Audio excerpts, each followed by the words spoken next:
মই সৈয়দ মেহবুব দেৱান আপোনালোকে চাই আছে আপোচবিহীন সংবাদ। আজি পুনৰ এটি গুৰুত্বপূৰ্ণ ভিডিঅ' লৈ আপোনালোকৰ মাজলৈ আহিছো। এই ধৰণৰ গুৰুত্বপূৰ্ণ ভিডিঅ'সমূহ পোনপটীয়াকৈ পাই থাকিবৰ বাবে আপোনালোকে যদি চেনেলটো সাবস্ক্ৰাইব কৰা নাই তেতিয়াহ'লে সাবস্ক্ৰাইব কৰি লওক আৰু আহক এতিয়া ভিডিঅ'টোৰ মূল বিষয়বস্তুলৈ আমি আগবাঢ়ো। মাটি বিক্ৰীৰ বইনাপত্ৰ লিখিবলৈ হ'লে আপুনি প্ৰথমতে লিখক বইনাপত্ৰ, তাৰপিছত লিখক বৰাবৰ।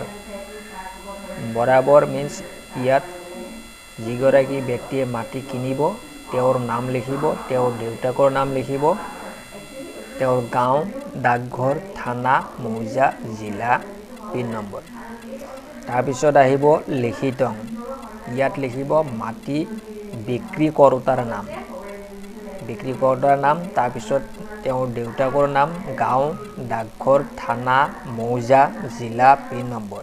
অৰ্থাৎ কিনোতা আৰু বেচোতাৰ নাম ঠিকনাৰ সবিশেষ ওপৰত লিপিবদ্ধ কৰক। তাৰপিছত লিখক বিক্ৰী মাটিৰ তফচিল। বিক্ৰী মাটিৰ তফচিল মিন্স বিক্ৰী কৰা মাটিখিনিৰ সবিশেষ বিৱৰণ। ইয়াত প্ৰথমতে লিখক পট্টা নম্বৰ, ডাক নম্বৰ।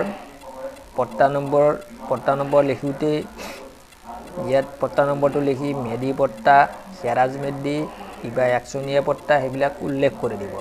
তাৰপিছত মাটিৰ পৰিমাণ, যিমানখিনি মাটি বিক্ৰী কৰিব সেই পৰিমাণটো ইয়াত উল্লেখ কৰিব। মাটিৰ চাৰিসীমা সুন্দৰভাৱে লিখিব। তাৰপিছত গাঁও, মৌজা, ৰাজহ চক্ৰ, জিলা, অৰ্থাৎ মাটিখিনি কোন জিলাৰ, কোন ৰাজহ চক্ৰ, কোন মৌজাৰ অন্তৰ্গত, কোন গাঁৱৰ হয় সেইটো জানিবৰ বাবে এইখিনি ইয়াত উল্লেখ কৰিব লাগিব। তাৰপিছত বইনাপত্ৰৰ সবিশেষ বিৱৰণ ইয়াত আহিব। আজি ইংৰাজী ইমান তাৰিখে মোৰ তফচিল বৰ্ণিত ইমান বিঘা, ইমান কঠা, ইমান লেচা মাটি বিঘা ইমান টকা দৰত মুঠ ইমান টকাত উক্ত বৰাবৰৰ ওচৰত বিক্ৰীৰ বন্দবস্ত কৰি নগদ ইমান টকা আগধন হিচাপে লৈ সম্পূৰ্ণ দায়মুক্তভাৱে স্বজ্ঞানে সুস্থ শৰীৰে এই পত্ৰ লিখাই স্বাক্ষৰ কৰি দিলোঁ। বাকী থকা ইমান টকা আদায় দিয়াৰ পাছত বৰাবৰক উক্ত মাটিৰ দখল চমজাই দিয়াৰ লগতে নিজৰ নামে নামজাৰি কৰাৰ অনুমতি প্ৰদান কৰা হ'ব। এই ক্ষেত্ৰত অদূৰ ভৱিষ্যতে মোৰ তথা মোৰ পৰিয়ালৰ কোনো ওজৰ আপত্তি গ্ৰাহ্য নহ'ব। ইতি তাৰপিছত ইয়াত ৰেভিনিউ টিকট এটা লগাই মাটি বিক্ৰেতাৰ চহী ল'ব, তাৰিখটো লিখি দিব।